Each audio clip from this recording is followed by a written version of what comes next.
Business के अंदर कहते हैं पहले बंदा खड़ा करो, बाद में धंधा खड़ा करो। पहले धंधा खड़ा नहीं करते, पहले बंदा खड़ा करते हैं। हाँ, आपकी मैन पावर कितनी बार बताया आपको बना देती है सुपर पावर। अब मेरे प्रश्न है आपसे भैया, people are assets, yes no? People are assets, answer दो, यस और no? Yes, no, people are not assets, only right people are asset. हाँ, हर आदमी आपका एसेट नहीं होता, गलत आदमी आपकी लायबिलिटी बन जाता है। नमस्कार, विवेक बिंद्रा बोल रहा हूं, फाउंडर एंड सीईओ बड़ा बिजनेस.com। रिचर्ड ब्रांसन के बारे में आज बात करेंगे। डिस्पाइट अगर आपके पास में आज पैसा भी है, स्ट्रैटेजी भी है, प्रोडक्ट भी है, लेकिन अगर मैन पावर ठीक नहीं है तो गेम ओवर। अगर मैन पावर ठीक है तो गेम चेंजर। हाँ, ये वही इंप्लॉइज होते हैं जो कोलैबोरेटिव एडवांटेज से पूरा गेम चेंज कर देते हैं। रिचर्ड ब्रांसन का कहना है यही तो वो लोग हैं जो जादू करते हैं। They are the ones who are making the magic happen. यही लोग हैं वो जो जादूगर जो है ना आपकी कंपनी में, आप नहीं, आपके एम्प्लॉइज हैं। रिचर्ड ब्रांसन एक ब्रिटिश बिजनेस मैग्नेट और पावरफुल इन्वेस्टर, 400 से ज्यादा कंपनीज उनकी। He was नाइटेड by the Buckingham palace. जैसे हमारे यहाँ पद्मश्री, पद्म भूषण होता है, पद्म विभूषण, भारत रत्न होता है, ऐसे ही वहां knighthood, नाइटेड by the royal family. Richard Branson दुनिया के सबसे अमीर लोगों में से, लेकिन कभी भी अपनी पढ़ाई पूरी नहीं कर पाए, अपनी ग्रेजुएशन पूरी नहीं कर पाए। इनकी फिलॉसफी क्या है? ऐसी भूख जो कभी शांत नहीं होती, किस चीज की? सीखने की। इनसेशिएबल एपेटाइट फॉर लर्निंग। ये ज्यादा पढ़े लिखे नहीं थे, लेकिन इनकी फिलॉसफी क्या है? Extraordinary service to first employees, second client. पहले एम्प्लॉय की एक्स्ट्राऑर्डिनरी सर्विस, उसके बाद क्लाइंट की एक्स्ट्राऑर्डिनरी सर्विस। उनकी वर्जिन एयरलाइन हवाई जहाज उन्होंने बहुत उड़ाए हैं, वो बहुत सफल इसीलिए हुए क्योंकि वो उनके नेचर का एक्सटेंशन था। एक बात रिचर्ड ब्रांसन के बारे में बोली जाती है कि भाई रिचर्ड ब्रांसन अपने एम्प्लॉइज को लेकर के बहुत एम्पैथी रखते हैं। ये मानी जाती है उनके बारे में बात, ये कही जाती है कि अपने एम्प्लॉइज को लेकर के वो कुछ भी करने को तैयार हो जाते हैं। और जो प्रेम उन्होंने एम्प्लॉइज को दिया, वही हवाई जहाज में उनके क्रू ने प्रेम पैसेंजर्स को दिया है। जो उन्होंने अपने एम्प्लॉइज के लिए किया, वही उनके एम्प्लॉइज ने उनके कस्टमर के लिए किया। इसकी प्रॉब्लम क्या थी? डिस्लेक्सिया से पीड़ित थे, बचपन में पढ़ लिख नहीं पाते थे, वही दिक्कत थी। लेकिन ये इनके फेवर में चला गया क्योंकि ये दो क्वालिटी बिल्ड कर पाए डिस्लेक्सिया के चलते। पहली डेलीगेटर बने, दूसरी लिसनर बने। डेलीगेटर क्यों बने? पढ़ने लिखने में दिक्कत थी, तो खुद पढ़ते लिखते नहीं थे, खुद काम नहीं करते, दूसरों से कराते थे। उसके चक्कर में डेलीगेटर अच्छे बन गए, लोगों से काम कराया, ऑर्गेनाइजेशन बड़ी हो गई। दूसरी, ये अच्छे लिसनर थे। क्यों अच्छे लिसनर थे? क्योंकि अच्छे रीडर नहीं थे, पढ़ नहीं पाते थे, कहते तुम समझा दो मुझको, उस चक्कर में ध्यान से सुनते थे। अच्छे लिसनर बने तो एम्प्लॉयज बड़े खुश होगा, अरे बॉस हमारी सुनता है, अरे बॉस हमारी सुनता है। इस चक्कर में, ये दोनों क्वालिटी के चक्कर में कि दूसरों से काम कराना और उनको बहुत ध्यान से सुनना, उस चक्कर में उन्होंने अच्छी टीम भी बिल्ड कर दी और वहीं से ऑर्गेनाइजेशन ग्रो कर गई। इनकी एक सबसे फेमस फिलॉसफी जिसको मैं बहुत पसंद करता हूँ, कहते हैं अपनी एम्प्लॉयज को इतनी ट्रेनिंग दे दो, इतनी ट्रेनिंग दे दो, अपने एम्प्लॉयज को इतनी ट्रेनिंग दे दो कि वो 2 गुना तनख्वाह पे उन्हें कोई भी हायर करके ले जाए। अच्छा, इंडिया में ये बात बोलो तो सन्नाटा छा जाता है। इतनी ट्रेनिंग दे दो एम्प्लॉय को कि 2 गुना तनख्वाह पे दूसरा आदमी हायर करके ले जाए, लेकिन उसके बाद उनको इतना प्रेम दो, इतना प्रेम दो कि 5 गुना तनख्वाह पे भी कभी छोड़ के ना जाए। हाँ, ये है मेन मुद्दा। ट्रेनिंग तो खूब दे दो कि डबल सैलरी पे भी चला जाए, डबल सैलरी को तुरंत मिल जाए, कोई भी आए डबल सैलरी पे उसको उठा के ले जाए, लेकिन प्रेम इतना दे दो कि 5 गुना सैलरी भी दे तो छोड़ के ना जाए। ये थी इनकी फिलॉसफी। रिचर्ड ब्रांसन के बारे में माना जाता है कि उनकी जो असली स्ट्रेंथ है ना, वो उनकी पढ़ाई लिखाई नहीं थी, उनकी असली स्ट्रेंथ उनकी टीम थी। ये he puts himself in his employees shoes, कहते हैं ना वो कहावत। उनकी तरह सोचते थे, अपने एम्प्लॉयज की तरह, और तब उनकी इनसाइट को अपना इनसाइट, उनकी इंटेलिजेंस को अपनी इंटेलिजेंस बना लेते थे। इतना रिस्पेक्ट किया उनको कि पर्सनली मिलना हर एक से, उनको ध्यान से सुनना। इनके बारे में बोला जाता है द वॉक अबाउट, यानी कि मोडस ऑपरेंडी क्या है? Managing by walking around. ये केबिन में बैठने वाले आदमी नहीं है, इनको पसंद नहीं केबिन में बैठना, वहां घूम घूम के ऑफिस चलाना। रिचर्ड ब्रांसन पूरी दुनिया जानती है। रिचर्ड ब्रांसन समझ तो लो कौन है रिचर्ड ब्रांसन।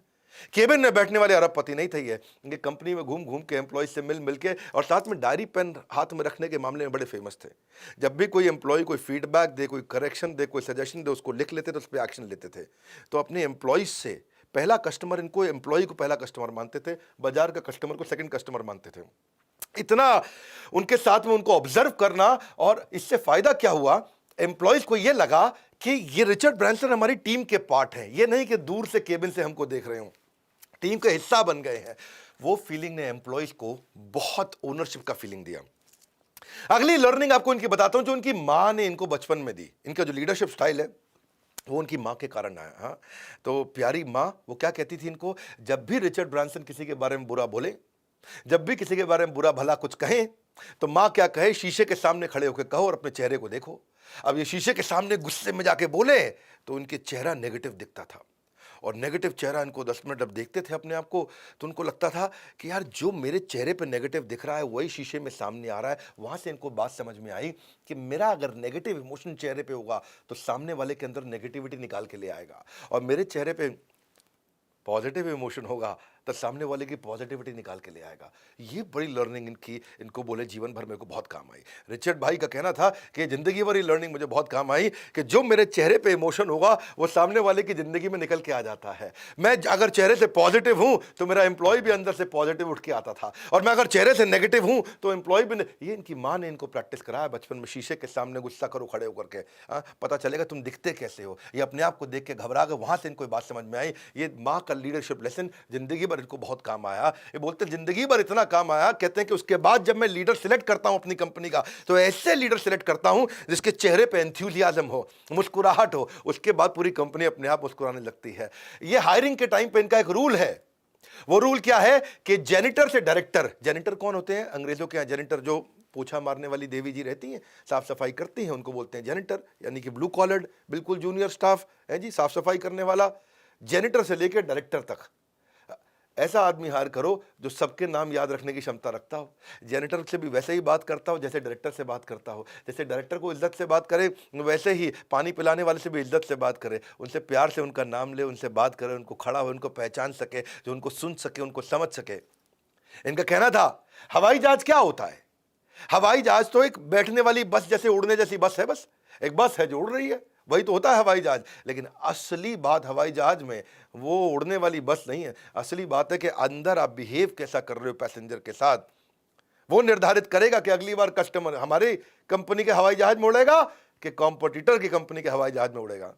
ये बात, हाँ, it is the people who will make your journey pleasurable और सैड, और वही हैप्पी कस्टमर से, हैप्पी एम्प्लॉय से, क्षमा चाहता हूं, हैप्पी कंपनी बनती है, और डिप्रेस्ड एम्प्लॉय से एक डिप्रेस्ड कंपनी बन जाती है, यानी कि सैड एम्प्लॉय से सैड कंपनी बनती है। और अगर ये कहते हैं कि अगर किसी ऐसे आदमी को ले आओ जिसके चेहरे पे हर समय नेगेटिविटी रहेगी तो वो पूरी कंपनी को नेगेटिव बना बैठेगा। रिचर्ड ब्रांसन अपनी कंपनी के सीईओ को हायर करने से पहले ये चीज बड़ा नोटिस करते थे कि जेनिटर से डायरेक्टर ये सब पे कैसे ध्यान देता है, सबसे कैसे बात करता है। इसीलिए इनकी फिलॉसफी क्या है, सबसे पहले मेरा एम्प्लॉय, उसके बाद नंबर 2 है मेरा कस्टमर, उसके बाद नंबर 3 है मेरा इन्वेस्टर। क्योंकि धंधे में दिक्कत आएगी सबसे पहले तो इन्वेस्टर भाग जाता है, उसके बाद कस्टमर, फिर एम्प्लॉय। तो कहते हैं कस्टमर और एम्प्लॉय को पहले साथ में रखो, और कस्टमर कब रहेगा, जब एम्प्लॉय साथ होगा। बड़ा अच्छा सीक्वेंस उन्होंने बनाया। इनकी एक और फिलॉसफी बड़ी सुंदर कि वर्क प्लेस को ना, वर्क प्लेस को वर्क पैलेस बना दो, वर्क पैलेस बना दो, ऐसा बना दो कि भाई महल बन जाए वो काम का। हाँ, सो इसीलिए इनका मानना है कि पर्सनालिटी बिफोर सीवी, पर्सनालिटी अच्छी होगी, उसके बाद सीवी को देखेंगे।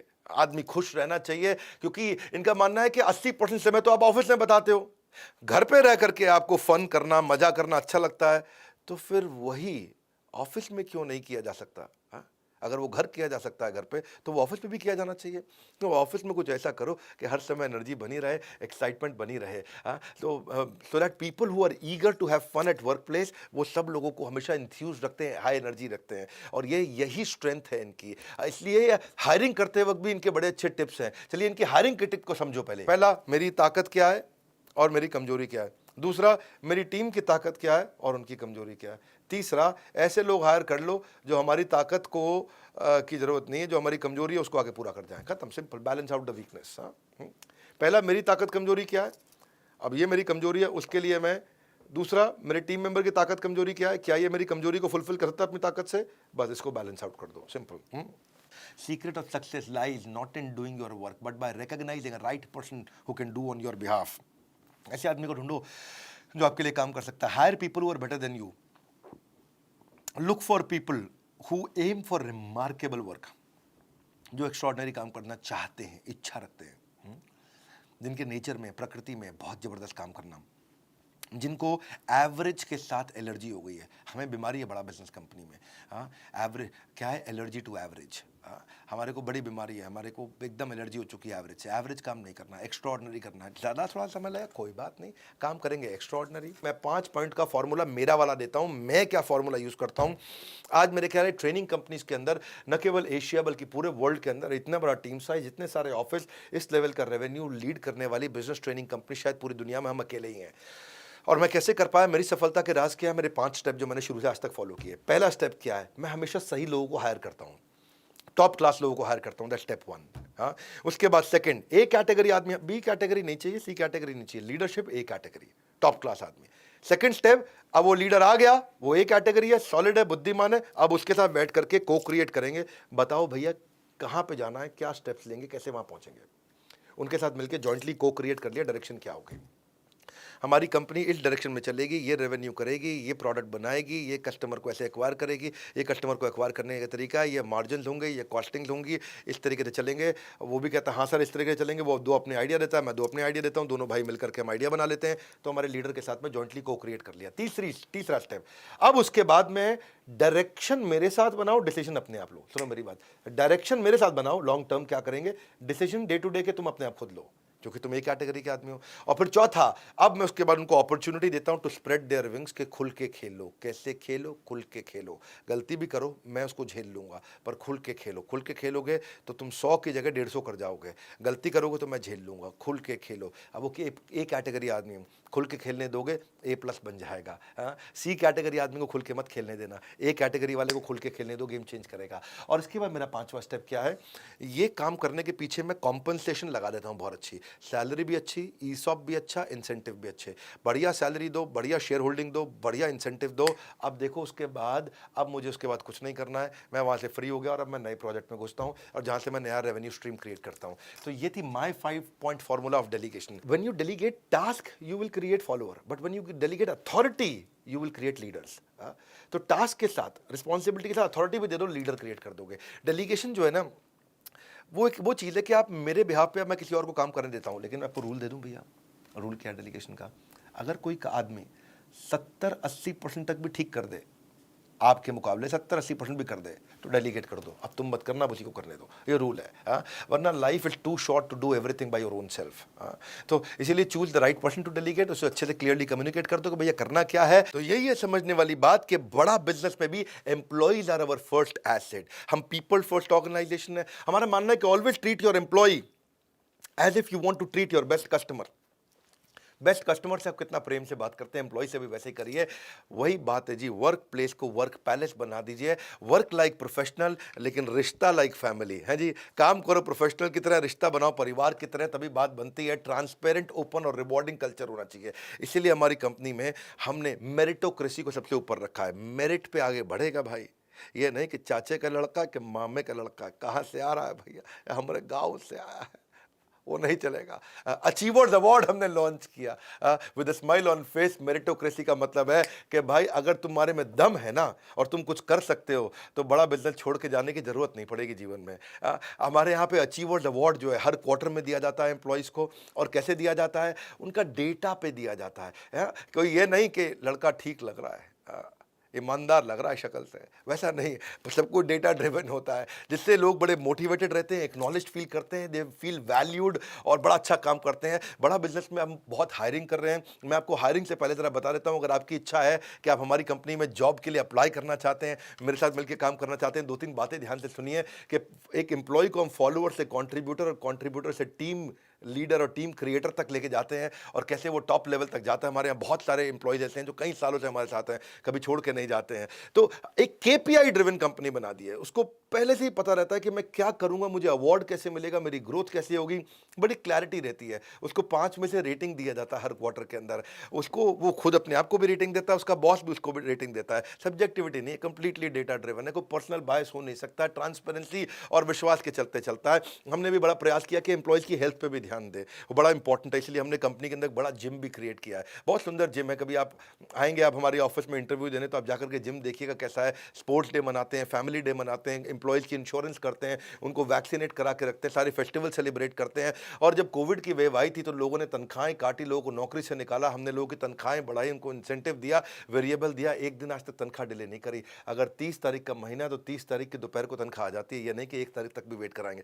ये हमारी कंपनी में एक रूल है। अगर 28 फरवरी का महीना तो 28 तारीख को तनख्वाह मिल जाएगी। और हाँ, अगर 28 को संडे है और फोर्थ सैटरडे है उसके पहले, तो फिर फ्राइडे को यानी कि 26 को ही तनख्वाह मिल जाएगी। तनख्वाह हमारे यहाँ कभी डिले नहीं होती है, बिल्कुल फिक्स डे और फिक्स सैलरी तुरंत मिलती है। ये हमने शुरू से कल्चर ऐसा बनाया कि जितना बड़ा बिजनेस लें, जिस समय कोविड के टाइम पे अपने हमारे एम्प्लॉयज़ ने और हार्ड वर्क किया, कंपनी को थोड़ा कमा के दिया, ताकि हमने एक हॉस्पिटल भी बनाया था। बड़ा अच्छा लगा उन दिनों, पूरे हमारे एम्प्लॉयज़ ने मिलजुल के काम किया। आप अगर हमारी कंपनी में अप्लाई करना चाहते हैं तो technology, content, sales, leadership, managerial कई सारे रोल हैं। आप अपना रिज्यूमे भेज सकते हैं हमारे ईमेल एड्रेस पे। अगर आप टेक्नोलॉजी से हैं, PHP, product analyst, data scientist, data engineering, engineering manager, application develop करना जानते हैं, आप ऐप डेवलप करना जानते हैं, एंड्रॉइड, आईओएस, डेवऑप्स के हैं, या फिर आप सोशल मीडिया में जाना चाहते हैं, डिजिटल मार्केटिंग में आना चाहते हैं, आप कंटेंट के बारे में समझते हैं, कंटेंट की हमारे पास में 15-20 अलग-अलग प्रकार की पोजीशंस हैं।